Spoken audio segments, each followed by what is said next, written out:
क्या वाटरमेलन खाने से किसी की डेथ हो सकती है? रिसेंटली मुंबई में 4 लोगों की डेथ हो गई।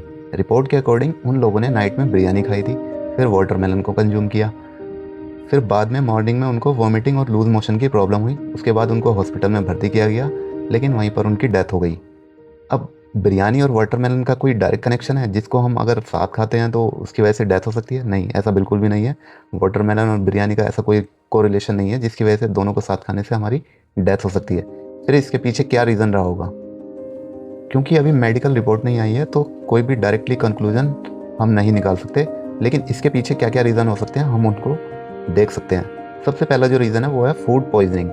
फूड पॉइजनिंग का सबसे मेन रीज़न बताया जा रहा है, अगर वाटरमेलन ख़राब है, सड़ा हुआ है या गला हुआ है तो उसको खाने से फूड पॉइजनिंग हो सकती है। लेकिन इससे तुरंत डेथ हो जाए ये इम्पॉसिबल है, क्योंकि कोई भी ऐसी रिसर्च अभी तक नहीं आई है जिसमें वाटरमेलन को खाने से आपकी विदिन 7 to 8 आवर्स आपकी डेथ हो जाए। इन्फेक्टेड फूड की अगर बात की जाए, अगर आपने वो कंज्यूम किया है तो वो आपके माउथ से होता हुआ आपके स्टमक तक जाता है।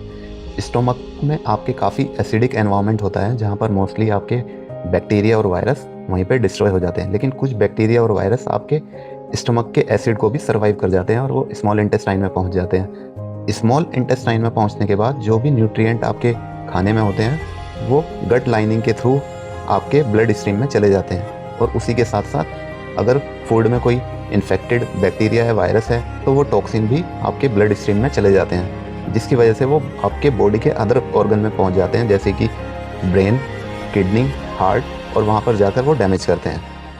तो ये नॉर्मल प्रोसेस होता है फूड डाइजेशन का और फूड से इन्फेक्ट होने का।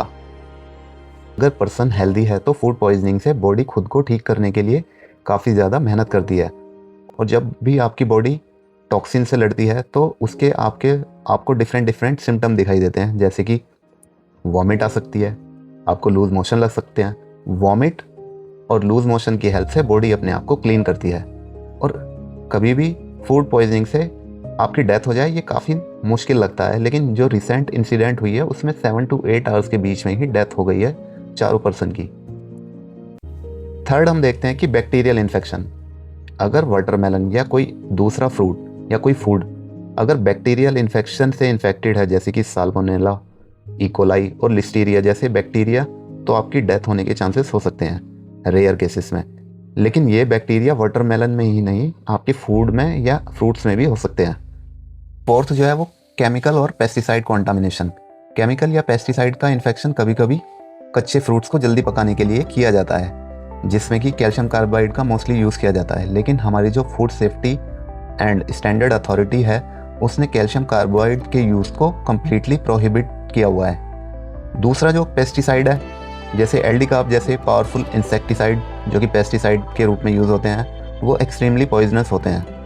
ये इंसेक्ट के साथ साथ ह्यूमन और एनिमल के लिए भी डेंजरस होते हैं। फिफ्थ जो इसका रीज़न हो सकता है, ग्लूकोज और शुगर इंजेक्टेड फ्रूट। कभी कभी वाटरमेलन या किसी अन्य फ्रूट को मिठास बढ़ाने के लिए ग्लूकोज वाला पानी उसमें इंजेक्ट किया जाता है, जिसमें कि शुगर होता है, और शुगर में बैक्टीरिया आपके जल्दी पनप जाते हैं। और क्योंकि इंडिया एक ह्यूमिड हॉट क्लाइमेट कंट्री है तो वहाँ पर बैक्टीरिया के सर्वाइवल के चांसेस काफ़ी बढ़ जाते हैं और बैक्टीरिया की ग्रोथ भी एक्सपोनेंशियली हो जाती है।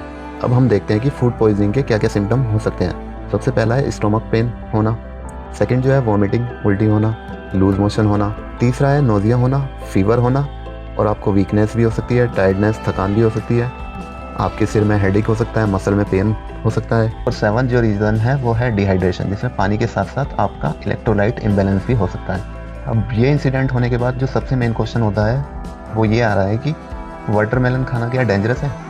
अब अगर हम बात करें वाटरमेलन की, तो वाटरमेलन बिल्कुल भी डेंजरस नहीं है, क्योंकि वाटरमेलन में 90% वाटर होता है और ये रिच होता है विटामिन ए और सी में, और एंटीऑक्सीडेंट भी भरपूर होते हैं, और पोटेशियम भी काफ़ी अच्छी मात्रा में होता है। तो वो नॉर्मल कंडीशन में वाटरमेलन बिल्कुल भी डेंजरस नहीं है आपकी सेहत के लिए। लेकिन इस पर्टिकुलर इंसिडेंट में जो डॉक्टर ने ऑब्जर्व किया है वो ये है कि जो विक्टिम है उनकी किडनी डैमेज हुई है, लेकिन किडनी डैमेज होना फूड पॉइजनिंग से ये बहुत ही रेयर कंडीशन होती है। अगर प्रिवेंशन की बात की जाए तो हम फूड पॉइजनिंग से कैसे अपने आप को प्रिवेंट कर सकते हैं, तो सबसे पहला है हैंड वॉश, अपने हाथों को अच्छे से धोएं। सेकंड जो है फ्रूट्स और सलाद को अच्छे से धोकर खाना चाहिए।